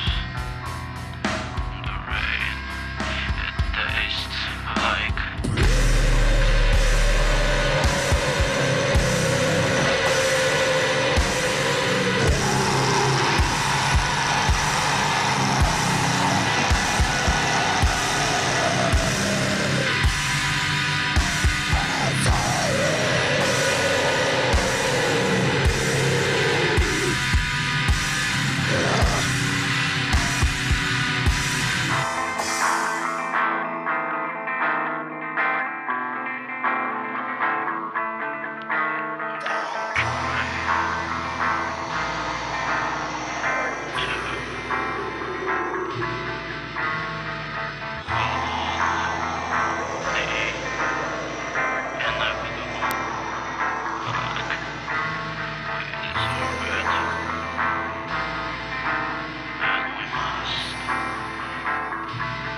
That was a bit of a change of pace. That's the type of thing you want to put in a shuffle playlist just randomly in a coffee shop just to see what people's reactions are. I'll let you know what Enslaved Angel said about the track because he did say something. So it's basically he made this album as a concept for the end of humanity, which we are causing for ourselves, and made the songs feel the way that the cover art looks. They were his two favorite songs from the album, and yes, it certainly was dark, heavy as. I always find it difficult with stuff like this because it's not totally my cup of tea as a style or a genre, but I can appreciate it certainly gave that vibe, and there was definitely like a feel to it. And for the genre of what I've heard, it's very good. But that's just, again, personal opinion. It's just not stuff that I listen a lot to, so I couldn't really give you any good constructive feedback apart from it sounded very dark and heavy, and I imagine that's the vibe that you're going for. Hey, Joe. It's definitely a vibe, and man, artistically, I like it. I'm on the same boat here. It's not necessarily my style. It's probably not something I would seek out or listen to, but I liked it. I think it makes that point. I think that everything was on purpose. Everything was artistically on purpose, and it just came across that way. So good job on that. Good job on executing that vibe perfectly. I think it puts you in that totally fucked up place. And sonic wise, I really love the room of the drums. The drums are very roomy and airy. They're very well separated from the front of the mix. The guitars were in really cool places. So yeah, cool. Yeah, buddy. Cool. You know, what I'm also not a person who seeks out death metal, right? And I think that's what this is, right? This is a kind of an offshoot of death metal. But I found this to be more interesting than most death metal I've heard because of the production techniques that you utilized, particularly like the jangly guitar, the breakdown when it gets down to that just really super jangly guitar. That was a cool guitar tone. The guitar tone at the very end kind of slaps you in the face in a good way. I liked that. I liked how you made artful use of like some fade transitions in there. And so, yeah. And also like there was layers, right? There's different layers of production. Like the beginning, those weird ad-lib vocals in the beginning were cool. Yeah. There was that almost disembodied beat that was creeping in, and then you felt like it was almost going to change feel, and then it didn't. That was cool. Yeah, hey, Enslaved Angel, I didn't mean to pigeonhole you into a genre, but like if we're trying to describe what it is, that's probably the best we can do. But yeah, I definitely see what your vibe is there. You're making art that's definitely like metal. It's got a death metal attitude to it. So well done, man. Very nice. Cool. I like it. Cool. Yeah. And we'll definitely hear more from Enslaved Angel because he's always creating music. He's always doing stuff. I actually, he did a new metal track which I channeled my best Fred Durst on it, which is on one of his EPs, which was a lot of fun to do, but quite strange. Right, so next up we're going to listen to Mr. Smith and Deeds. So all of you know who Mr. Smith is. He's a wonderful drummer, and I know the story behind this. So he put up he puts up drum tracks on YouTube, so you can like him playing live to different beats and different tempos. And this was one of the tracks. I think it was his 175 BPM track. And Deeds wrote a guitar riff over it and sent it back to him, sent him some stems, and then Mr. Smith put together some lyrics and some vocals and everything, and they've wrote this song "Never Too Late," and I did the lyric video, so there's definitely no spelling mistakes because it's been double checked by myself and Mr. Smith, so no obligatory spelling mistakes. "Never Too Late" by Mr. Smith and Deeds.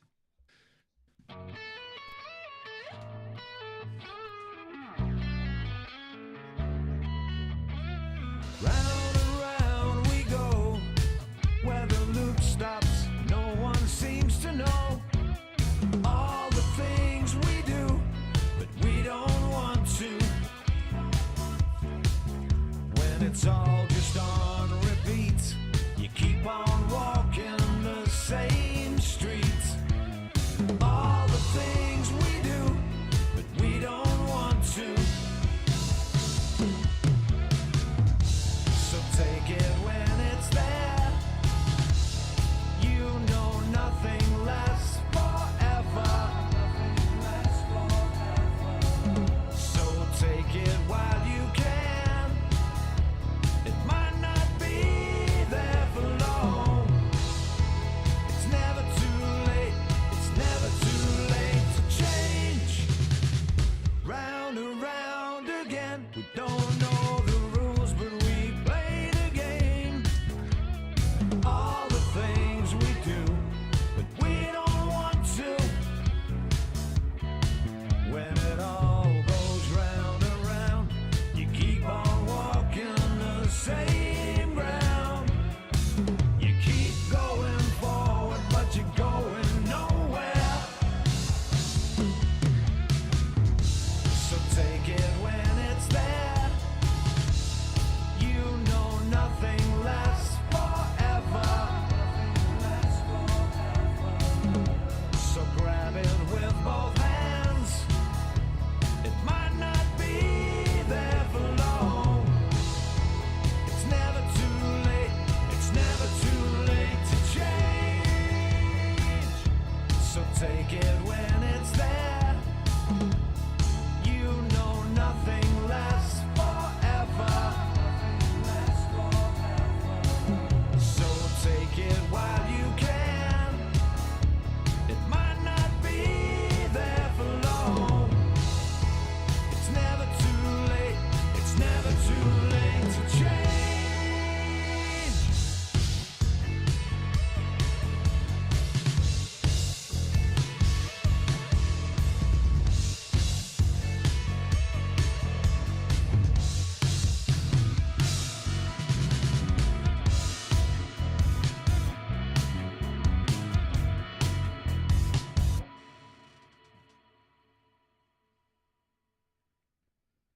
Yes, the excellent Mr. Smith and Deeds. I can't believe that. I thought I'd managed to not do the spelling mistake. Forward. Ah, well. That's the way it goes. Great song. I'll let JuiceBox say. Really slick production on that. As I think Mr. Smith mentioned, it sounds like he mixed it or did all that production himself, which is super sick. Eric gave some advice, and you know what? That does not surprise me at all. Sounds really well put together, all like sonically and EQ wise. It's all just sounding good. Really nice songwriting too, and smooth vocals. We had that one on another stream recently, so I remembered it, and the guitar really sticks out. And I guess those were guitar loops. Old Deeds did a great job on those guitars. Those are slick. Very nice. Yeah, very nice. That one had me toe tapping. It's fun to listen to, and all the sounds are great.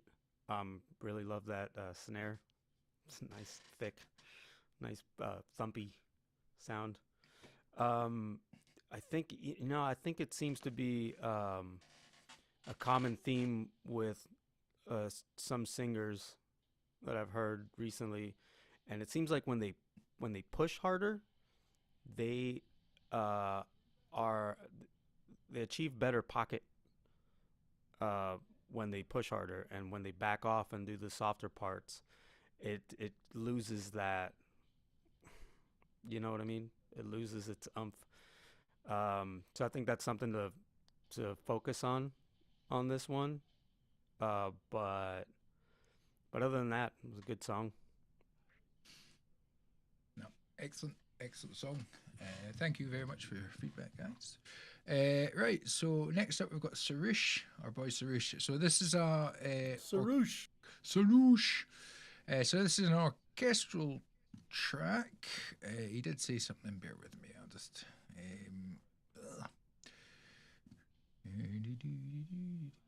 Where did he? So many. This is an orchestral piece I've been working on. It's incomplete as it is. The arrangement is a mess, but it's a work in progress. So yeah.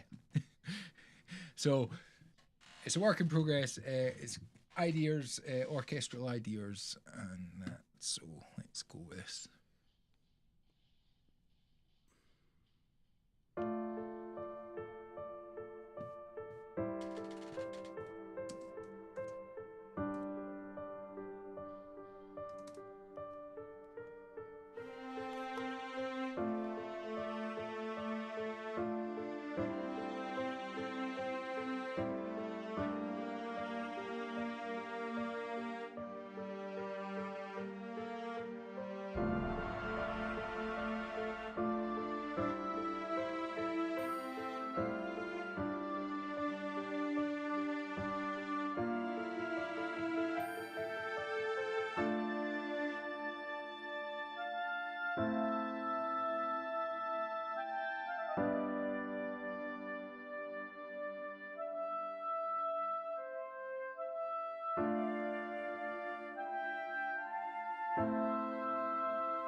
he did say it would stop stop abruptly as it was a work in progress.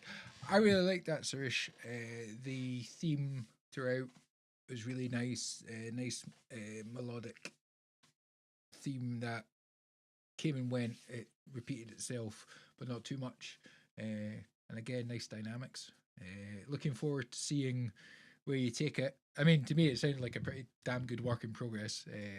I know that you said you've not mixed it or anything like that, but it sounded pretty well mixed to me. Joe, JuiceBox. Oh, I've got you muted, so you'll not be able to hear. There we go. Yeah, good start. Definitely sounds like cool video game music, maybe. It definitely takes some interesting musical turns, and I love surprises, so that was cool. Yeah, I can definitely feel the theme. So cool, neat. I can't wait to see what that would become once those drums are really impactful. This one can be more moving. I think the music is there.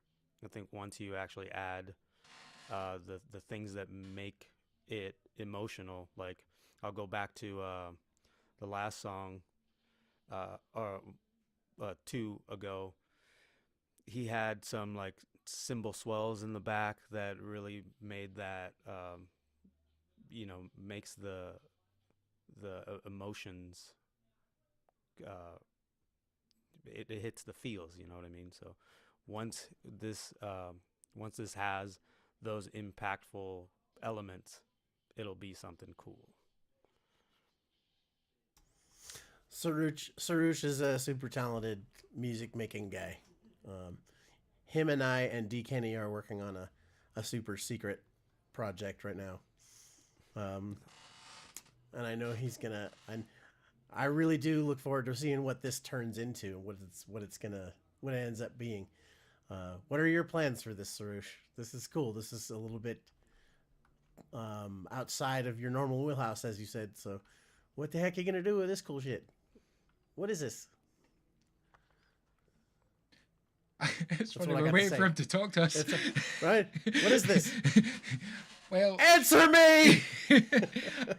I know that Sarush is doing a lot of collaborations with Alex from the Discord. So they've got their own ambient music kind of project, which is called the Paulscapes Project. I'll get a link to that and I'll put that in the chat. But I know that Sarush, like Alex...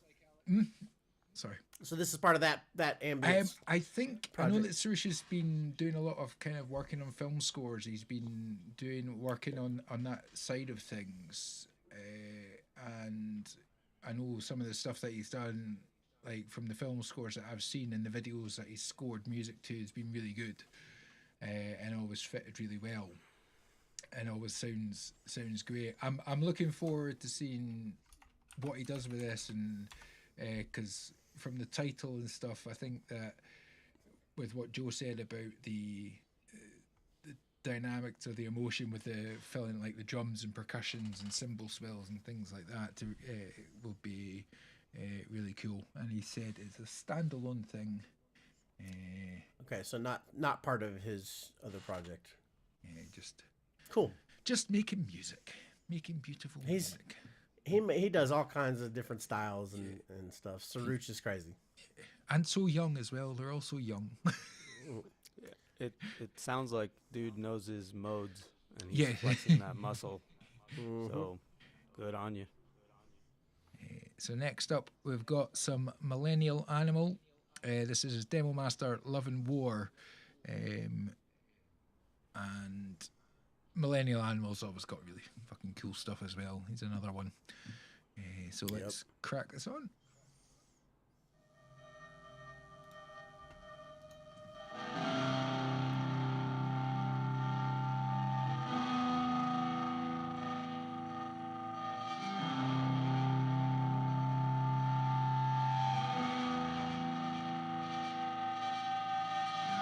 All's fair in love and war.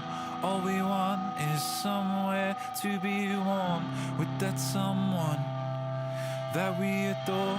Who knew it would be such a fucking chore? Such a fucking chore. All's fair, fair in love and war. All we want is somewhere to be warm with that someone that we adore. Who knew it would be such a fucking chore? Such a fucking chore. This is the end of a line. This is the end of my line. This is the end of a line. My line. This is the end of a line. My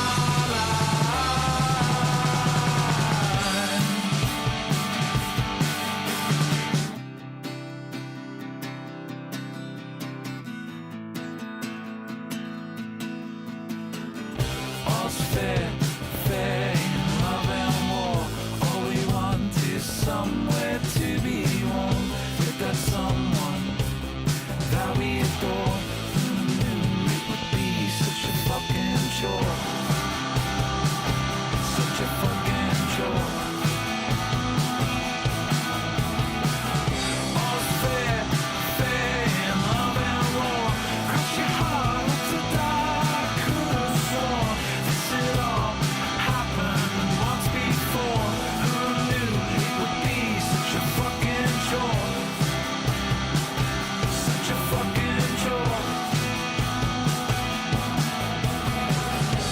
And this is the end of the line. Could have sworn. And this is the end of my line. Sworn. And this is the end of my line.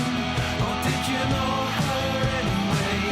Oh, did you know him anyway? Oh, did you know us anyway?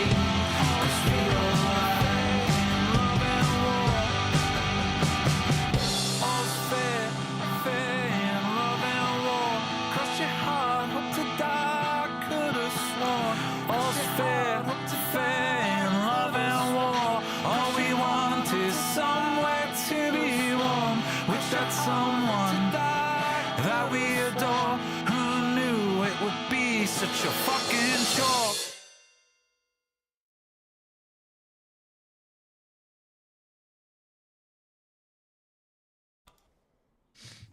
Excellent. He writes such a good hook, Millennial Animal. It's like all his songs have just got a really good sing-along hook. And I know this is a demo, but it's a great song. I like I like it. It's good. That's one all of I my can really say. one of the best Millennial Animal mixes that we've heard, that I've heard. Very very well mixed, well balanced. The vocals sound great. I love their doubles are really nice and smooth. If I'm listening really closely, like really good.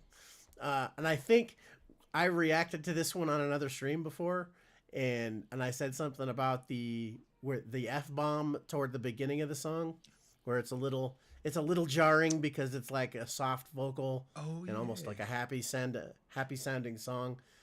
The F-bomb goes great later on in the song when we're rocking, but like in the beginning, still throws me for a loop, still hits me a little hard. But yeah, otherwise just generally great song, man. Good, well written, well mixed song. You could probably release this. This is it says demo, but put this out. That's what I think. Yeah, I think the song's really good. The hook is great. Another toe tapper. As far as the mix goes, I think it needs a little more work. I think during the choruses, you could probably make that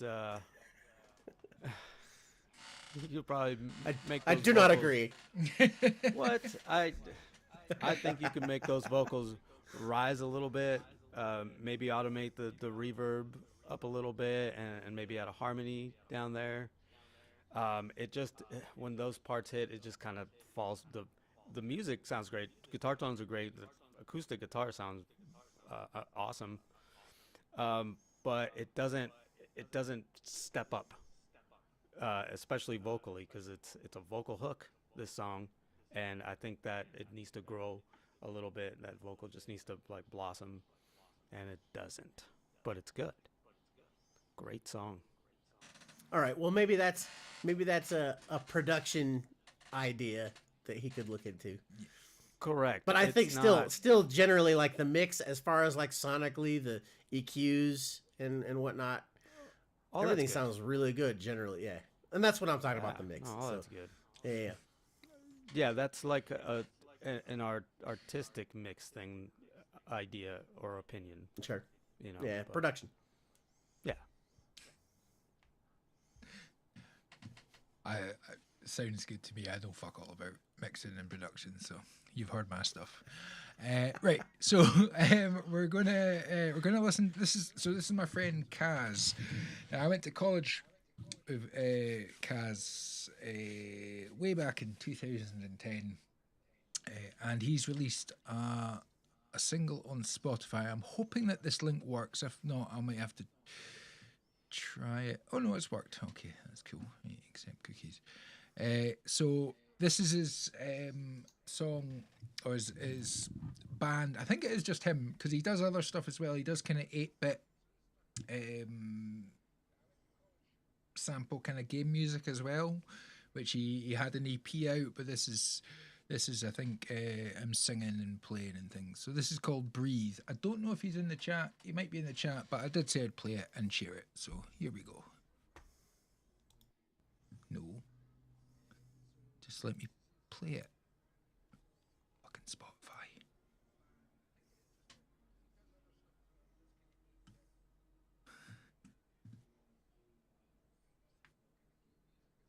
Oh, for fuck's sake. Give me a sec. Just log in.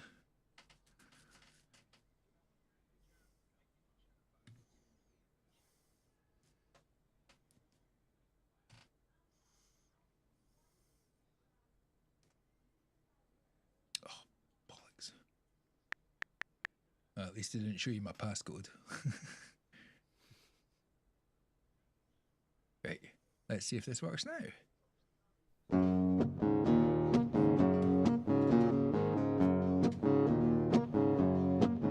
Just breathe. Take it deep, deep down and release. I'm so nervous beneath the surface, and I can't get no sleep.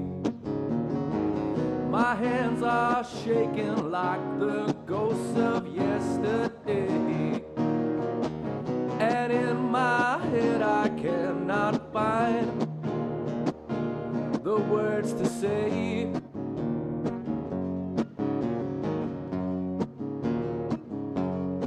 So just breathe.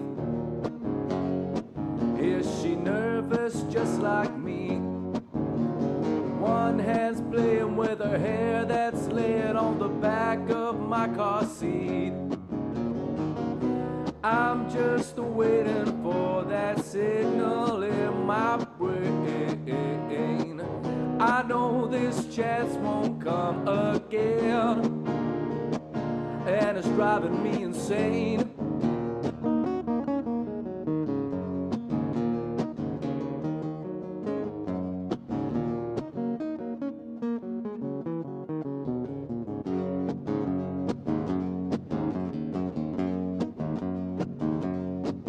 Just breathe.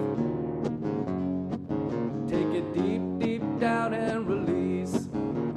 Now she's laying in my bed and saying I'm the only one she needs. I was thinking about this just the other day, but once again I cannot find the words to say.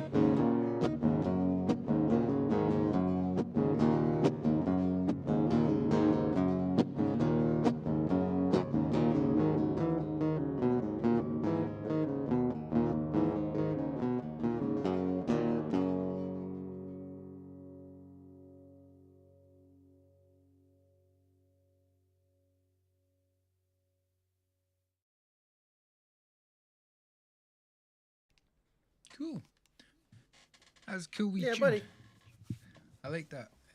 Had a nice, had a kind of 50s vibe to it for me. Like it wouldn't go amiss in like a coffee shop in the 50s, like a wee live band or something like that. Had that kind of rhythm to it, I thought. And again,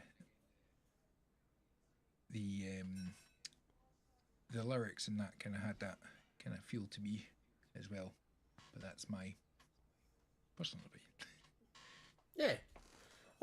If I can, it sounds like yeah, and it could be as Hell said that it sounds like a singular performance, just a one take performance. Sorry, Saru said that. And I think it's meant to be an acoustic song, like an acoustic guitar, but you could kind of tell that it's a piezo pickup that like a plugged in acoustic guitar, Just gonna say right? But not a microphoned one. And it's a big difference in vibe for me. That it's probably it'd probably be much better with a mic'd acoustic guitar. But we know that's like it's not everybody has the the ability to throw a decent mic on an acoustic guitar to record it. So you get some understanding from me there. But to have that unaffected, dry piezo direct guitar is a little bit of a jarring tone. It's not my favorite guitar tone in the world. So that right there just kind of takes me out of it a little bit. Overall, generally a nicely written song and good lyrics and subject matter and stuff.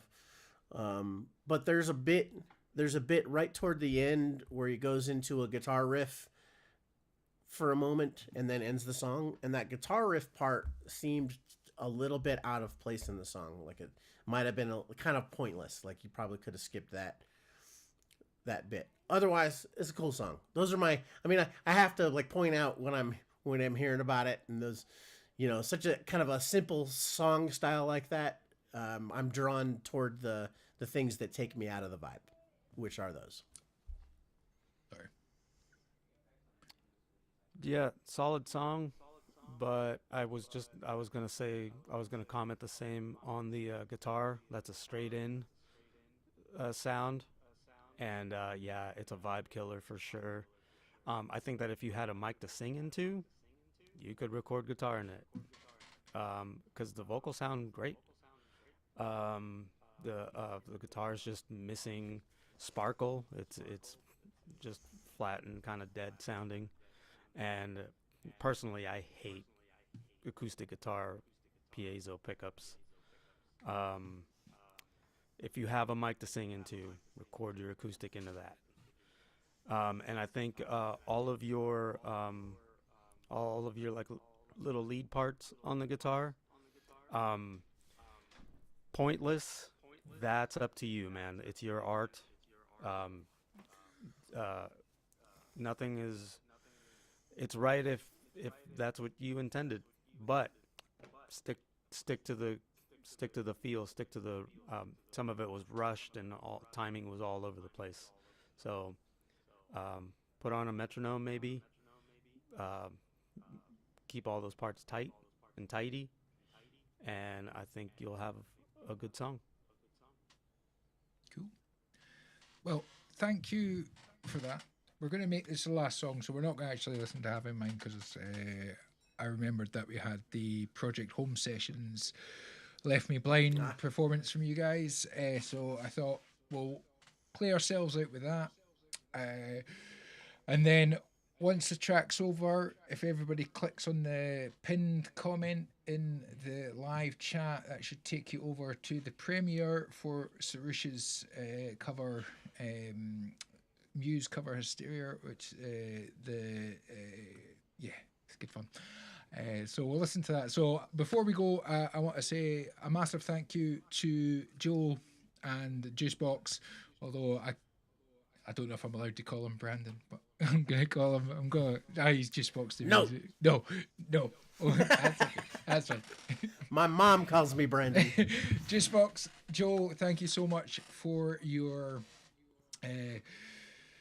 for joining me on this premiere of the show.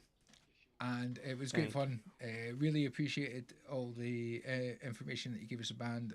Thanks for letting us share your music, and thank you for all your kind words and feedback and everything on all the songs that have been submitted tonight. We'll be back next week on Sunday, probably. It'll be myself and Millennial Animal will hopefully be joining me. We'll get that sorted and I'll put all that information. I'll put all the SoundCloud, all the links, everything like that in the description for One Ton Project, but I'm sure you've already gone and found them on SoundCloud, and I know that they've got songs on Spotify as well. And at one point we'll maybe get Joe to release some of his own solo stuff. We'll work it, we'll needle away at him on that, because knowing it'll be good. So thank you, Joe. Thank you, JuiceBox. If you want to say anything, feel free. Thank you so much for having me on. Yeah, thank you so much for having me on.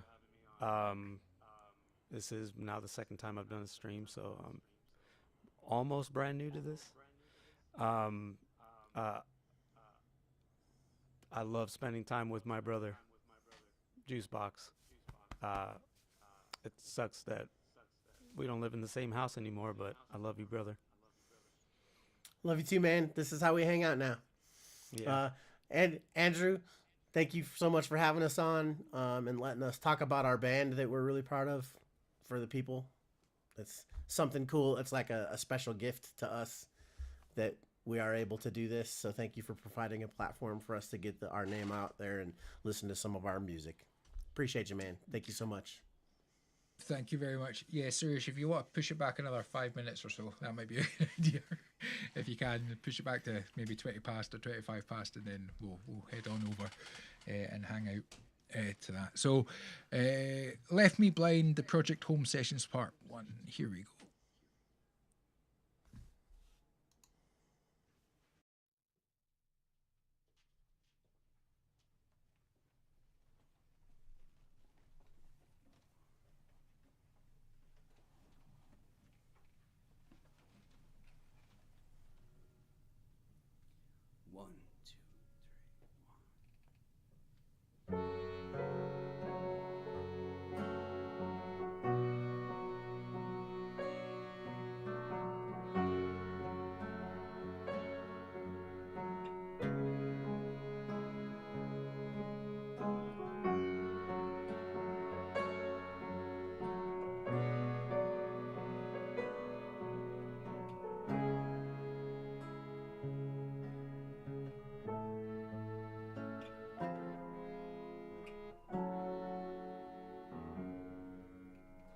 Leave me alone.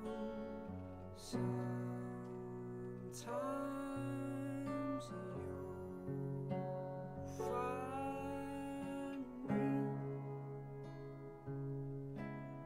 I made the attempt to look for you, but you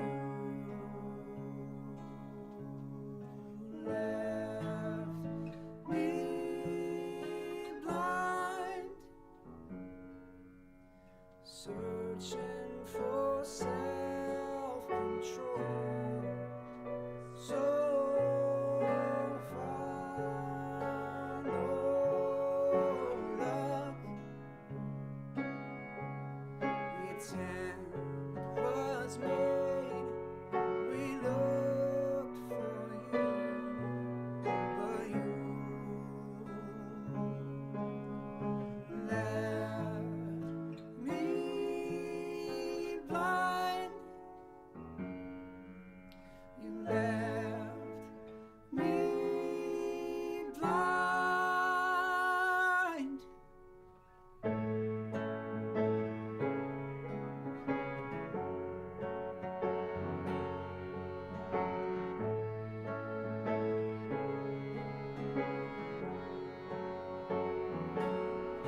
You blamed with yourself, but you played with yourself.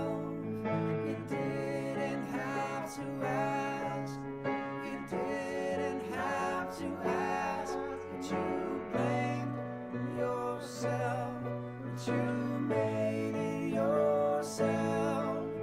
You're gonna have to sleep in it tonight.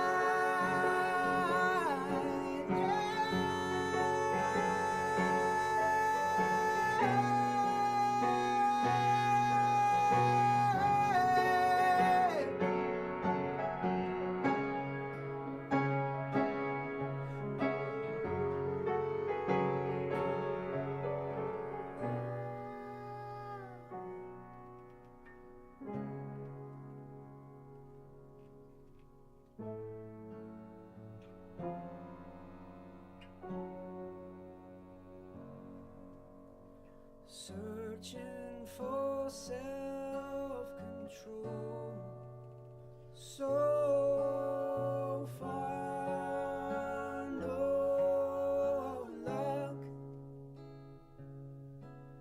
The attempt was made, we looked for you, but you left me blind. You left me blind.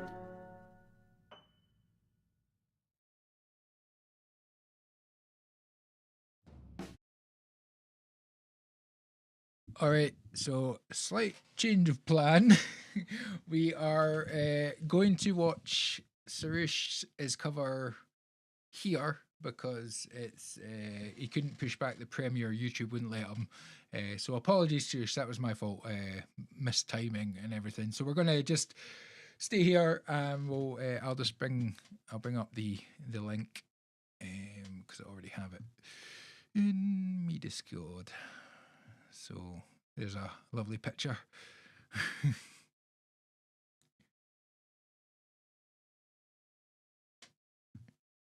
Oh, we got to wait. Can we play it? Let's see. If we just look at that face, we can just pick that nose right there and give it a wee pick. I'm enjoying that microphone a little bit too much, I think. Will it play?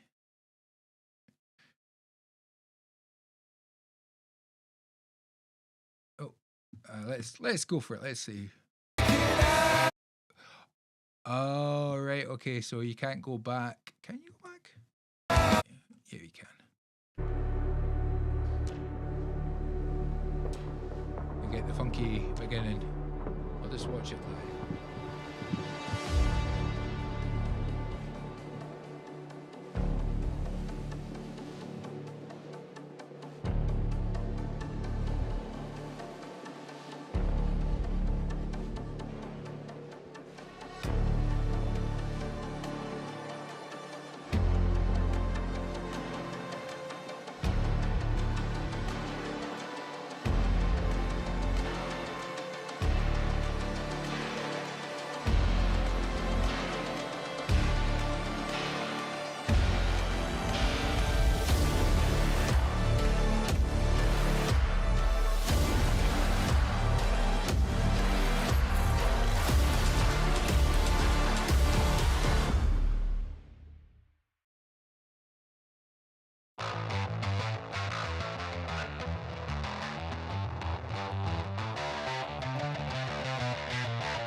Yes, great job by Suresh.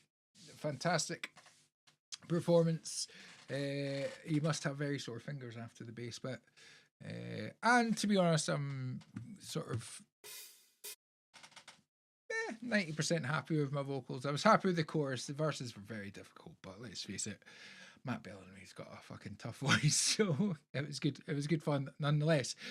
Thanks again to JuiceBox, Desmond, and Joe for joining me on the first episode of the show. I hope everybody had a good time. I had a great time. I'm looking forward to trying to continue this weekly. Hopefully next week it'll be myself and Millennial Animal. The week after, my friend Charlie will be joining us. We've heard some of her stuff before. I'll play a bit next week so I can wet the whistle, as it were. And then I've got plans for getting people on.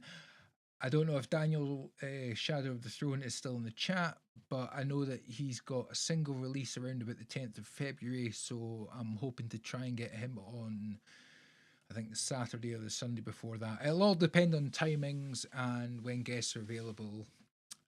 And yeah, so thank you very much. Really appreciate everything that you guys have been doing. I really appreciate that you've all hung out for the last couple of hours, and look forward to catching up. Thanks to everybody who submitted. Tell your friends about it. The Google form is constantly available. If you've got songs that you want to submit to the show, stick it in the Discord, join the Discord, share with your pals, hit that thumbs, hit the subscribe button. We'll say a final goodbye to my one-time project widget. Thank you, Joel. Thank you, JuiceBox. Thank you all. Cheery bye.